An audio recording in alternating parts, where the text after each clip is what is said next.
There's nothing wrong with your podcast player. Do not attempt to adjust the volume. Hello and welcome to Studio 2009.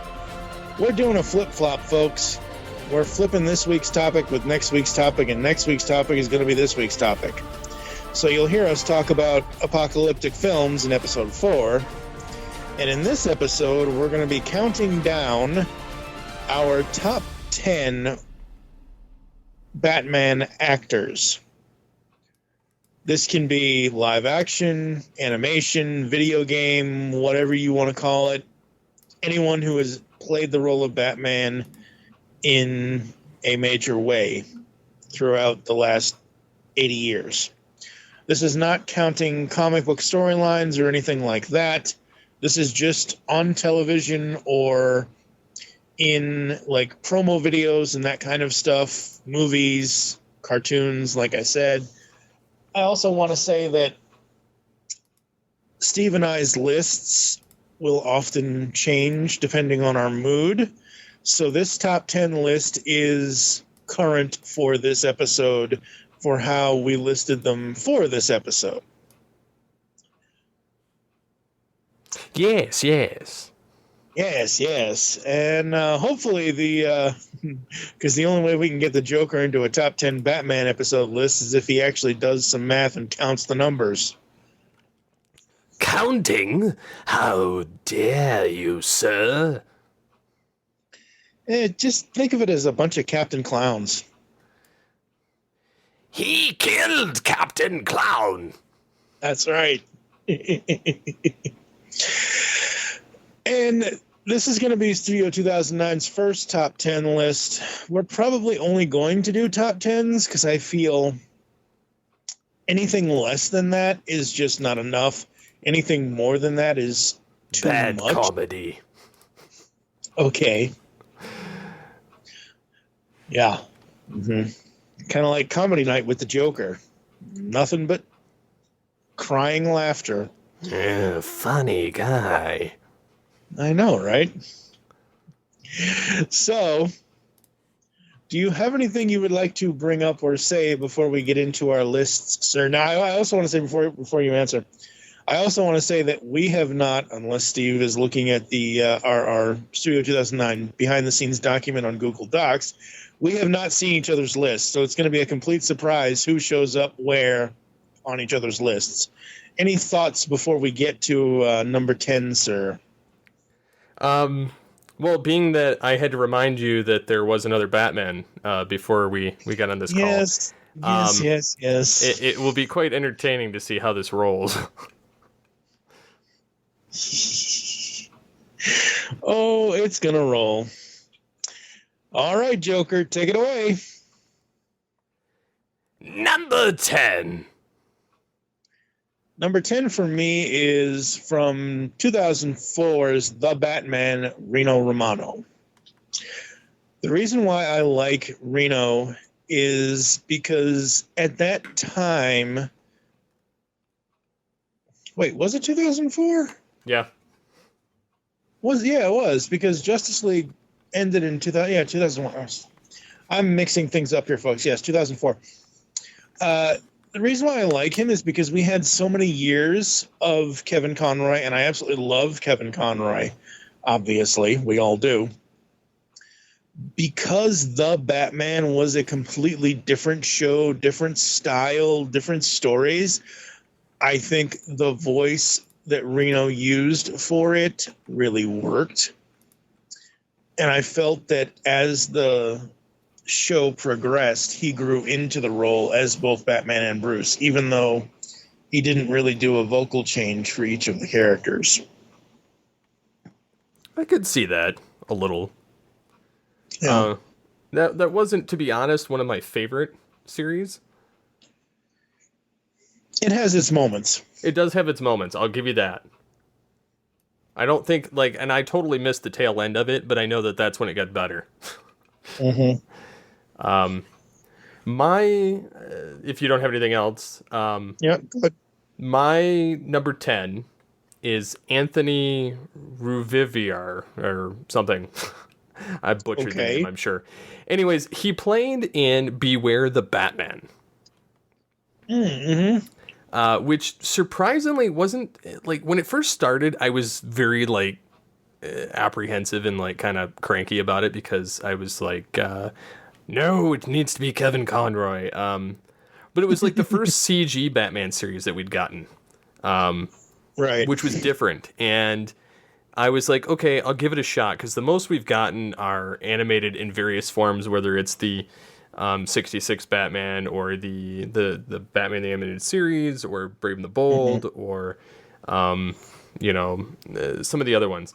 And so when this came, I was very excited to see what they did with it because not only did they not focus on any of Batman's main rogue gallery, they hit his secondary rogue gallery, which was a little bit different and interesting how they portrayed that and took that on.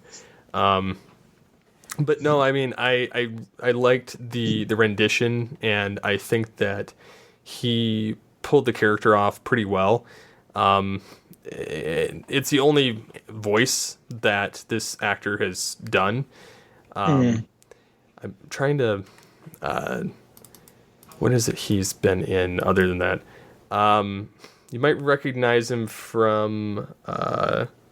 he's been in Third Watch, it looks like, and he's been on some like other stuff. He looks familiar. Like I want to say he's like been in some cop procedural somewhere. Yeah, he's probably, and this is not a knock against him at all. I say this about any actor who does this kind of stuff. He was in Frequency. Oh, he played Stan Marino in the series. Oh, yeah. Yeah, and that. Yeah, he was also on a couple of the NCIS stuff and yeah.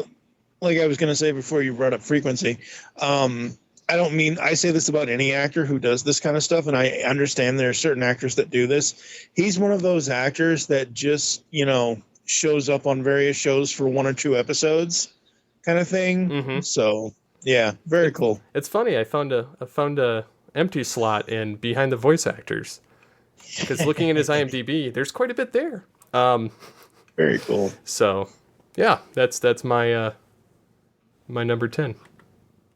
All right, Joker, what's next? Number 9. For me, I gotta wear hockey pads. Oh, you're going with Bale? Yeah. Because here's the thing. I liked his Bruce Wayne. I think there was just too much of it in Batman Begins. I wanted more, like, his origin to me, because I've already known, I'm not, someone on the street who doesn't know a damn thing about Batman. His origin story in Batman Begins, I think, should have been like the first 20 minutes of the movie. Not the whole movie? Not the whole movie. Exactly. Yeah. Whereas the last 20 minutes is we finally get as Batman. But for me, even though he ended up with a lot of gravel in his throat throughout the last 2 films, I still love him in The Dark Knight. I love the way he played Bruce. I love the way he did the whole figuring. Him up against Heath Ledger's Joker was really, really cool. And I don't think in 2008 there was another live action actor that could have pulled it off as well as he did. That was probably my favorite of the 3 films, not only visually, but in tone and story. Yep. But yeah, I mean, it's definitely a. I hear the Batmobile going down the street. That's actually the Bat Cycle. Yeah. But no, I mean, I actually liked that one movie. The first one I was kind of meh, so on, and then the last one I was kind of meh. But that one I used that one for a while to kind of test out options and features on my Blu-ray player and my TV. Very cool. Yeah.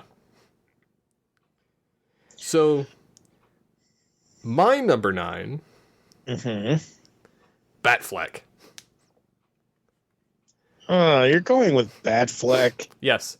For a number of reasons. Not only is it the basis of what started Altered Geek as a podcast, I had the name and I had it created before as a video show, but didn't go very far beyond that. But for the podcast, myself and Mike Booth Ninja Powers, we successfully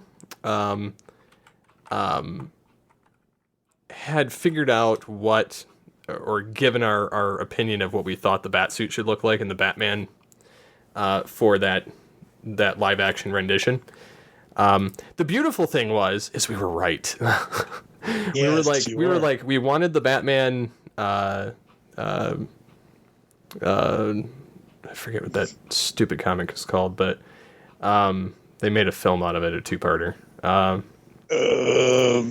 Knight Returns? Yes, I think Dark Knight Returns, yeah. And so they had the bat symbol from that. They had the gray suit like we were wanting. We wanted, the black cowl with the gray suit and, the shorter ears and more of a defined Batman. And we got that. Like, we got more real muscle, less of battle armor. And so I was really, really happy to see how that came out. How we predicted it, and it all was like, ta-da! I didn't really like when it was in Batman v Superman, where they had him in the almost basically black all the way down. But in Justice League, he had the two-tone. But it was still the suit that I was looking for, and so I was quite happy with that. The Batmobile had kind of a nice twist between like the Tumbler and the animated series, almost kind of mixed in there. With a little bit of the 89, which is kind of, again, something we kind of predicted. And we were like, yeah, it'd be nice to also see him in the bat armor. And lo and behold, like everything we predicted. And we were like, oh, it's great, showed up. But I don't feel like he got enough time to actually breathe at it. I really liked his Bruce Wayne because although it's very much like Ben Affleck, he has that look of the BTAS Batman and Bruce Wayne. Mm-hmm. In a lot of ways, in a lot of his persona, and kind of darkens his voice when he goes to Batman, but he's kind of like cavalier and like, I don't really care when he's as Bruce Wayne, and so I'm quite disappointed we're not getting a series out of him. Yeah. Although I've heard weird rumors that WB's like, we want you back, Batfleck, which is humorous to me if they're going to go both directions, because I've also heard that Cavill's back on the table again for... Yeah, I've seen those rumors. So I'm wondering if, things are going to go better. Honestly, I would love to see a different rendition, but I'll get into that later. But I was thankful for the time we got with him, although it was quite short. Yeah, I think he did Bruce Wayne better than he did Batman. I'll agree. Yeah. It's hard to get Batman, honestly.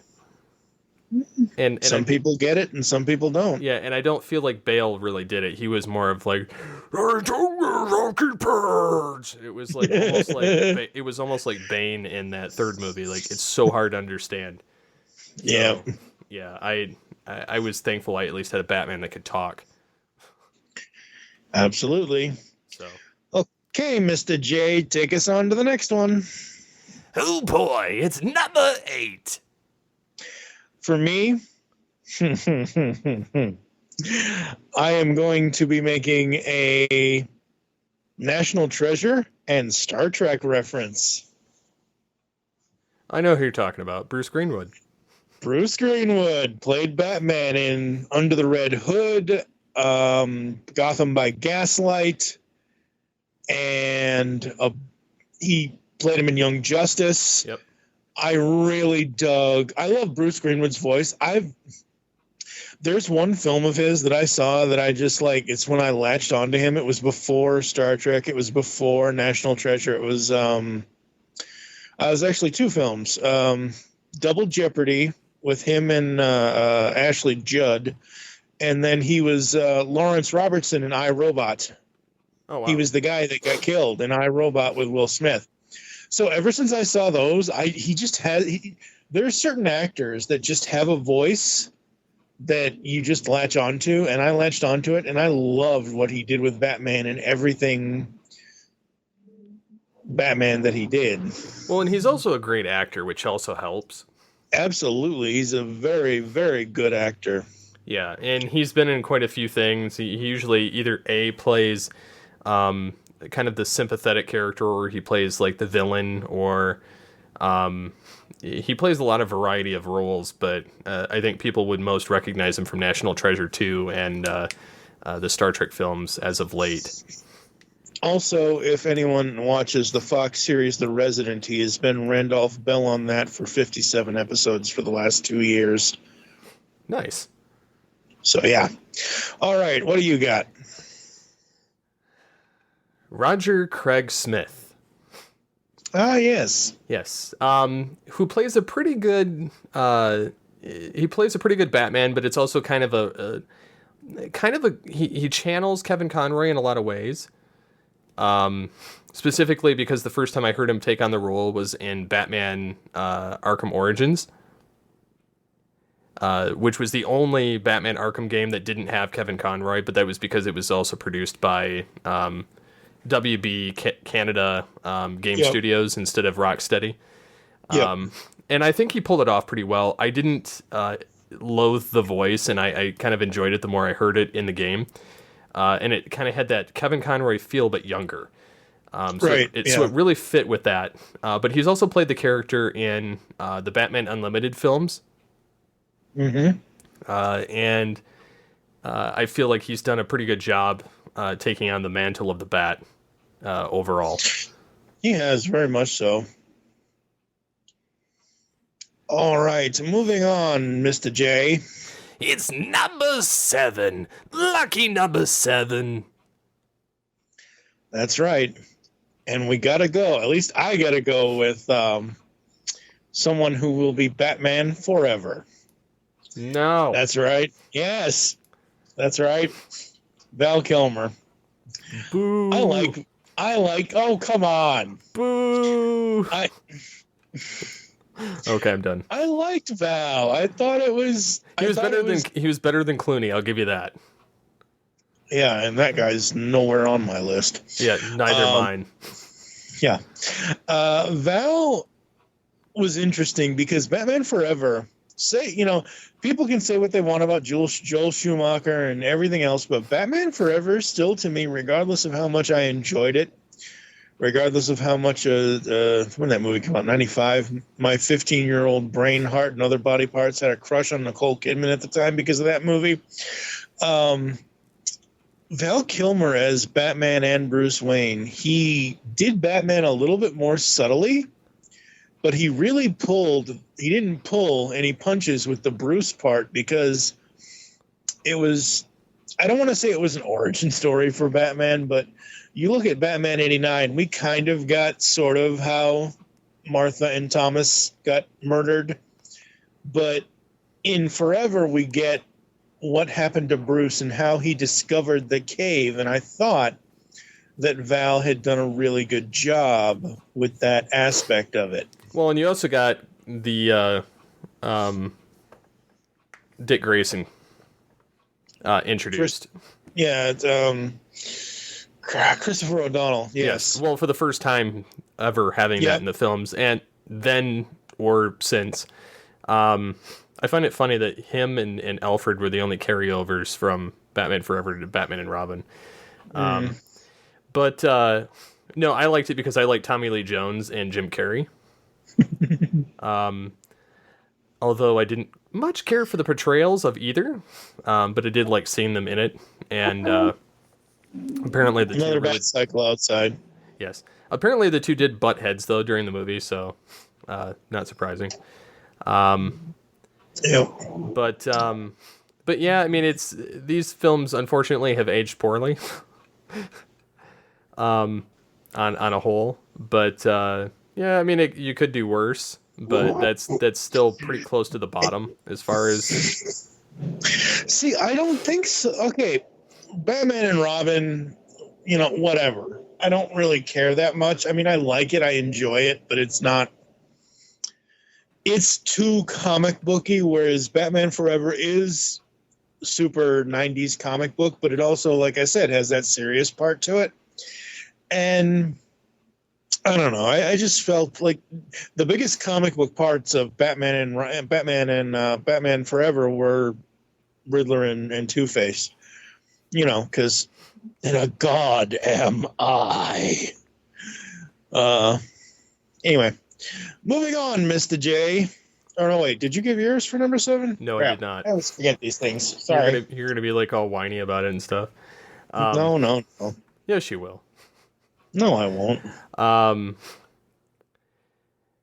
Diedrich Bader. And I say this because, although you may not care for his portrayal in The Brave and the Bold, he does play the character really well. And the show, for what it is very entertaining. And it's actually one of the few that my kids actually got into when I was getting those DVDs for review. Right. It's because I was just like, okay, you can watch this. Because it's pretty light. Not as campy as like the 60s stuff, but it's got a little bit of the CG aspect, but a lot of the animation, but a lot of lighter colors. And so it's not as dark. Right. And so it's still kind of kid friendly, but it overall, I didn't mind it. And I think that he pulled it off, and he must have done well enough with that, because that's why he's back in the Harley Quinn series as Batman. Although I have not heard him in the role. I've tried to find. I was trying to find YouTube videos because I was about to get a DC Universe free trial, because I haven't done that yet. Just to watch him in the Harley Quinn series, and I know everyone's raving about the Harley Quinn series, so I'll check it out at some point. I've managed to see at least one YouTube clip where he's in it, and the YouTube clip that they showed where he was just grunting. He wasn't really like Harley was talking, and his answers were, Well, but it's a complete departure from The Brave and the Bold. It's a much darker Batman. And I'll say this mainly for our listeners who are new, because this show is new. My biggest problem with Diedrich Bader as Batman always was not the fact that he was a bad voice for Batman. It was because the only place I knew him from before that was as Oswald on the Drew Carey show. So having an actor be a comedy character and then go from that to being Batman, I was like, fucking Oswald. But I've come to since, respect what he did for it, even though Brave and the Bold is not the Silver Age is not my target demographic, I don't think, because obviously I wasn't born then. I can see that. So anyways, I think that's moving on time. Yes. Let's have it, Joker. It's time for number 6. Who's your favorite Batman at number 6, Joker? I'll give you number 6.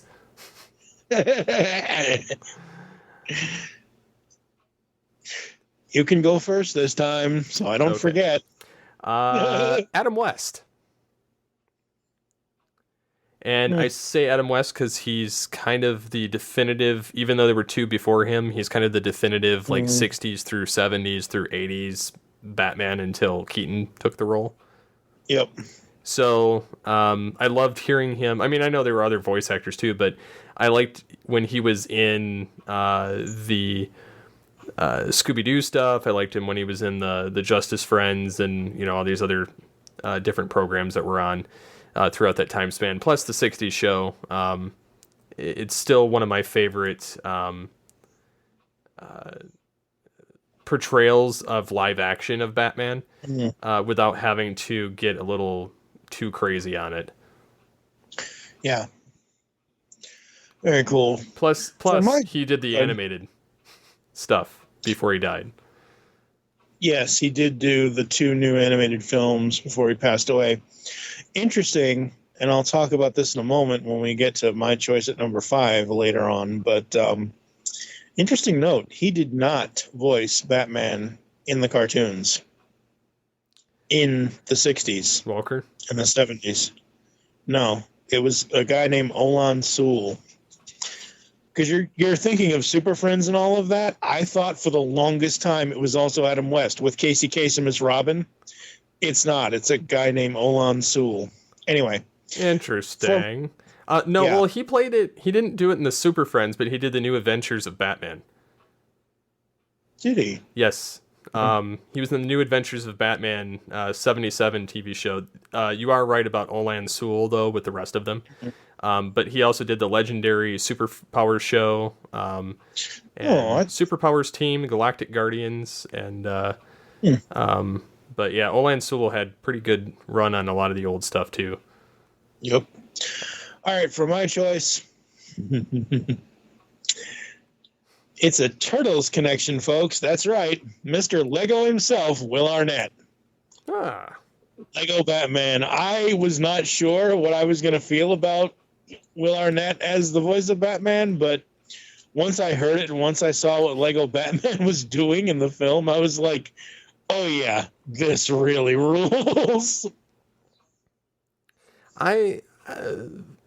It's funny because he's one of my favorites as well. Just because, not because of the Lego movies, because honestly, I thought they were garbage. And the Lego Batman movie, I didn't really care for that either. But I did like his portrayal, like his voice, and I liked how he portrayed it. And then you had Batman with all the different uniforms and everything else. But I think he's still a pretty solid Batman, especially since he's taken on the Lego role itself as the primary. Like, he's not played any other Batman other than the Lego, but that's perfect and fine. Yep. All right, Joker, I think we can move on to the next one. It's time for number 5. For me, it's a tie. And I'm usually the one that hates when people do this, but I have to do this because it's the only way I can fit both of them in. Adam West and Olan Sewell. I grew up as a kid in the 80s watching the Adam West 66 show reruns on TV.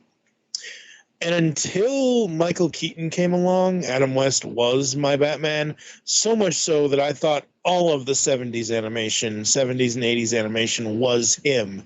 Until I think about 5 or 10 years ago, somebody set me straight and said it was also Olan Sewell. Now, I've watched several different clips of Olan Sewell's voice with Casey Kasem as Robin, and I just feel that Olan's voice suits the 70s animated Batman just a little bit more than Adam West.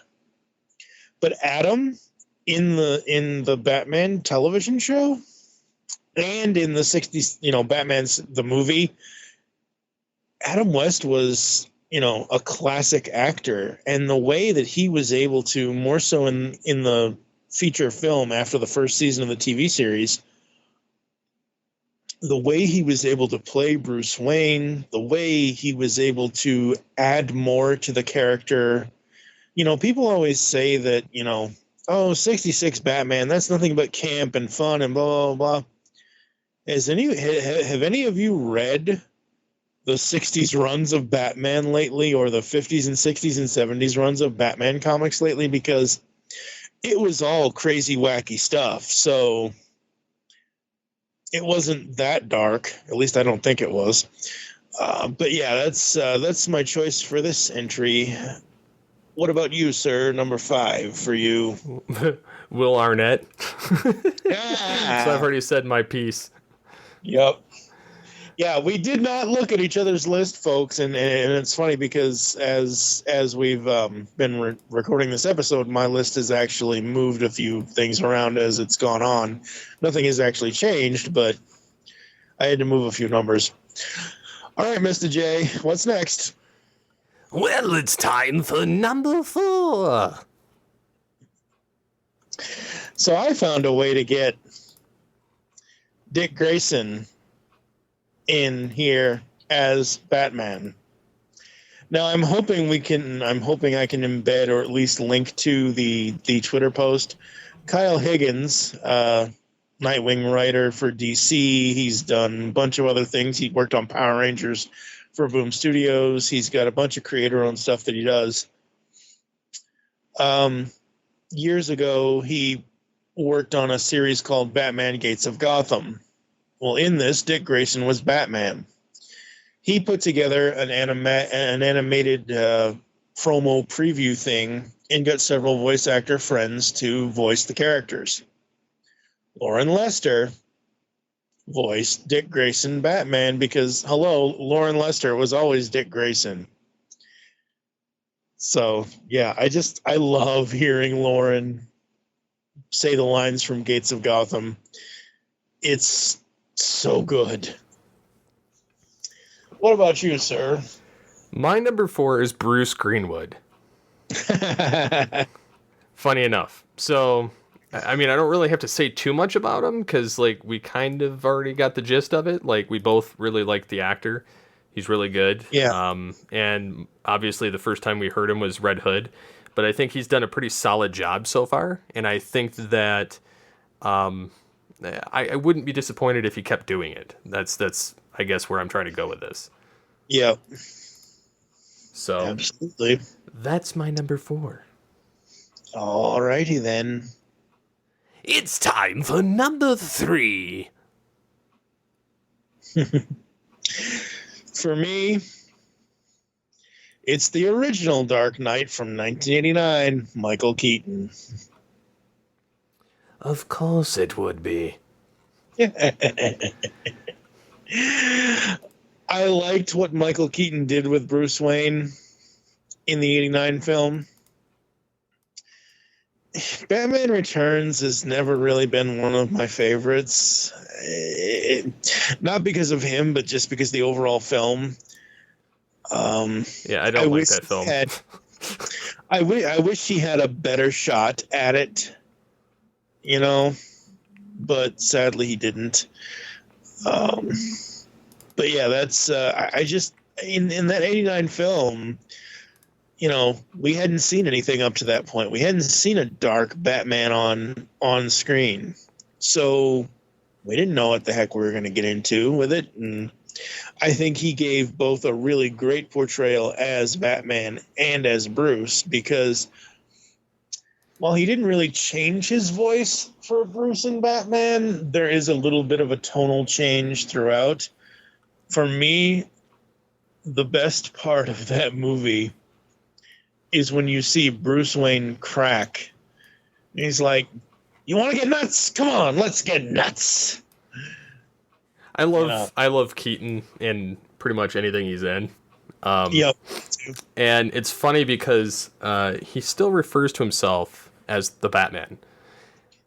He is very much the epitome of what the Kevin Conroy Batman is in, like, Batman Beyond.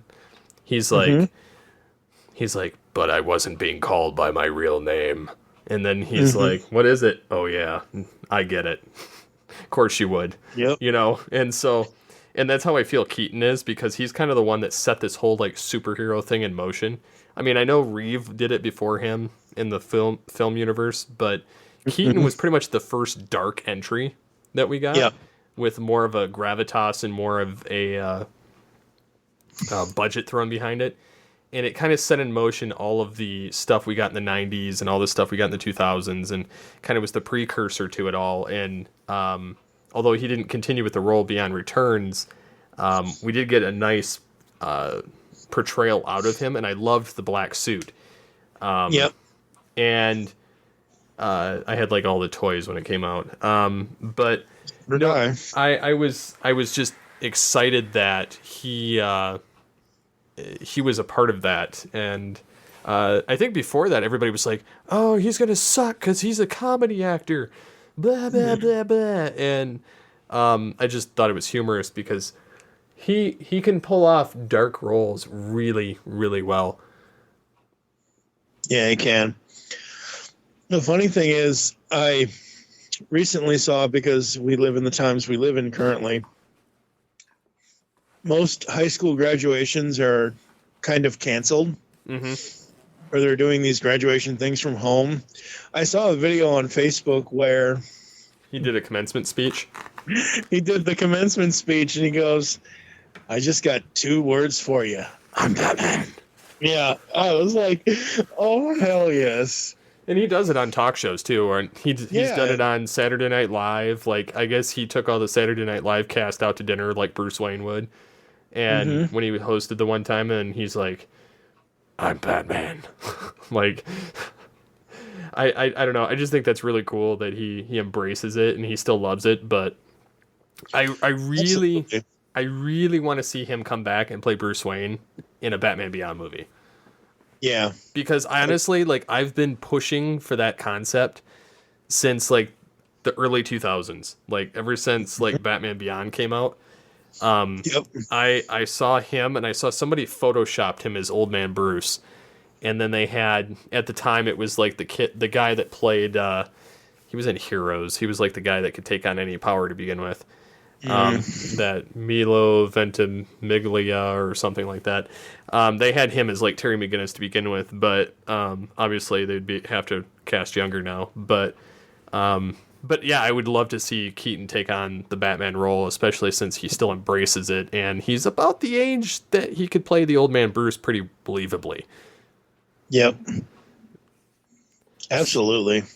So, speaking of Old Man Bruce, my number 3 is Will Friedle.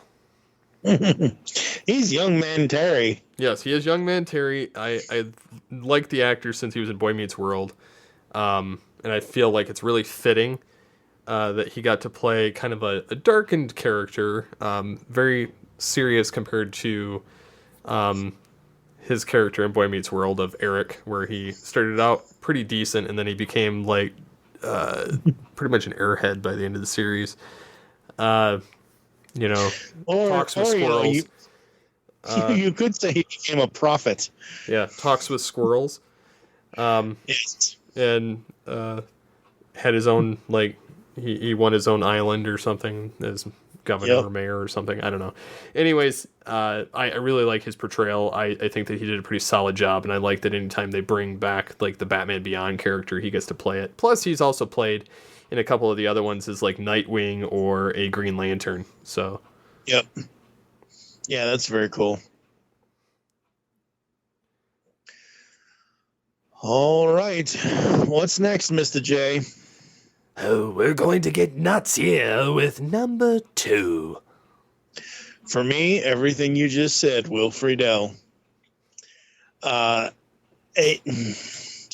almost left him off the list, though. Yeah, I reminded you before. I was thinking about it before you even said it, and I was looking at my list, and I'm like, oh, shit, you're right. He's not there. What's going on here? So, but yes, absolutely. Will Friedle as Batman, as Terry McGinnis Batman.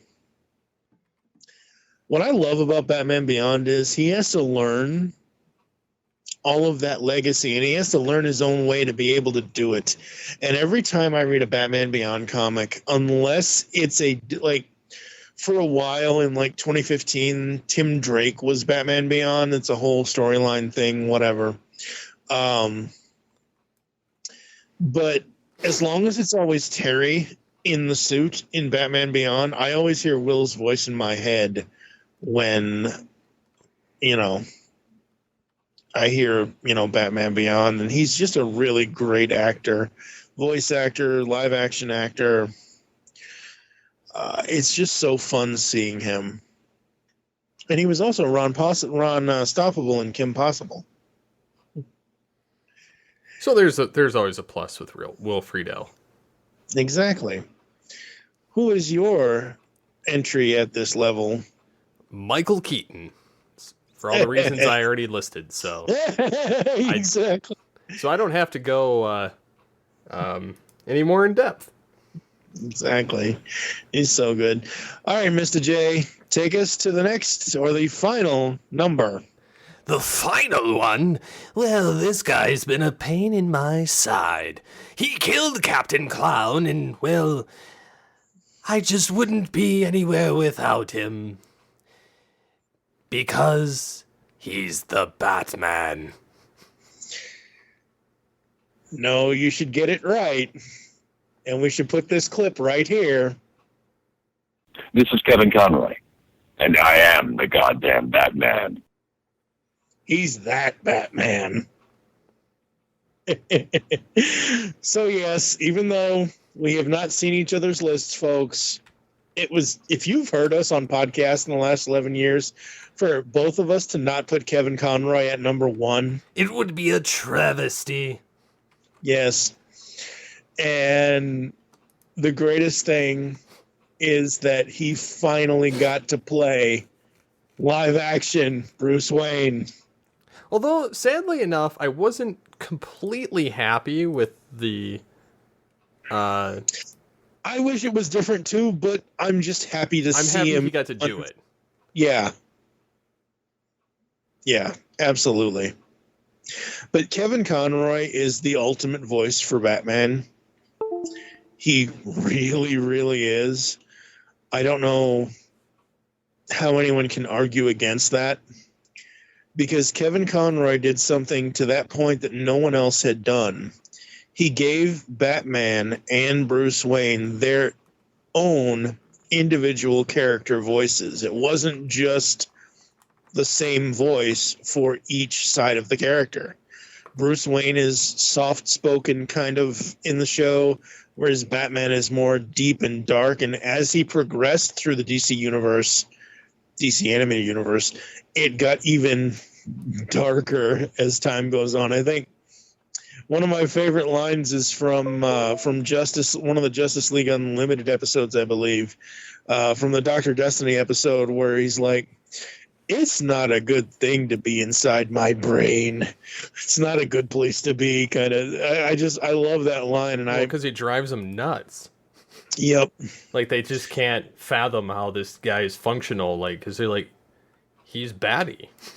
Mm-hmm. Literally. Like, they're like, I don't even know. And Kevin Conroy has been playing the voice of Bruce Wayne and Batman for 25 years now? 26? Yeah, 20... easy. He's been playing since 92. Yeah. Yeah, which... 92. Yeah. He's 28 years, almost 30 years. Almost 28 30 years. Oh my God. I mean, whenever they approach him to play Batman, sometimes it's a different way of playing it. Like, the way he sounds in the Arkham games that he's in, yes, it's his Bruce Wayne and Batman, but it's also different than what he did in the animated series. It's also a little different than what he obviously did in Batman Beyond, because that was a much older voice. And I just love that he approaches it the way that he does. Oh yeah, totally.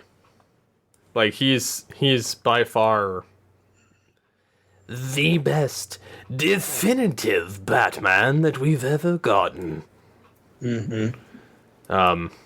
But yeah, I mean, I honestly just love the portrayal. Yeah, me too. I only wish we could have more Conroy Hamill adventures with the two of them. Because before Darwin Cook passed away, for the 75th anniversary of Batman, he put together a Batman Beyond short.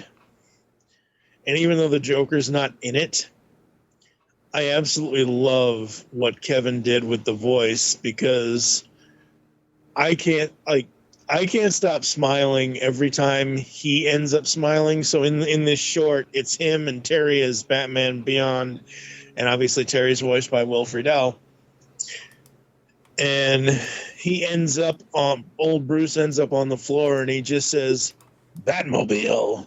Ignition." And when he says ignition, Batman has like the biggest, cheesiest grin on his face. And I'm like, oh, that is so good. Yeah, I agree. It was rather nice seeing him take on that role again and play it. I honestly, I could do with more Kevin Conroy. Yep. Absolutely.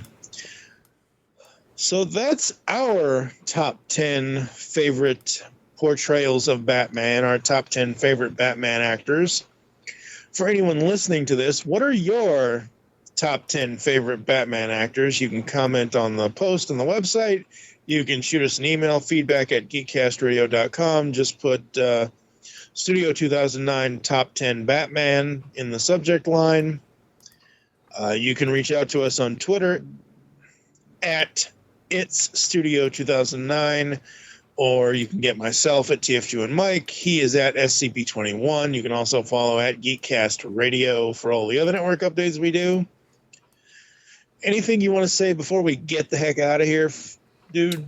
No, I think I'm good. All right. I lost my train of thought. Great. His train kept on rolling. Yeah, it's careening off the tracks at this point. Oh, it's so sad. Just please edit all of this out. Oh my God. For now, I am TFG1Mike with Steve Megatron Phillips. You'll hear us back in the studio soon.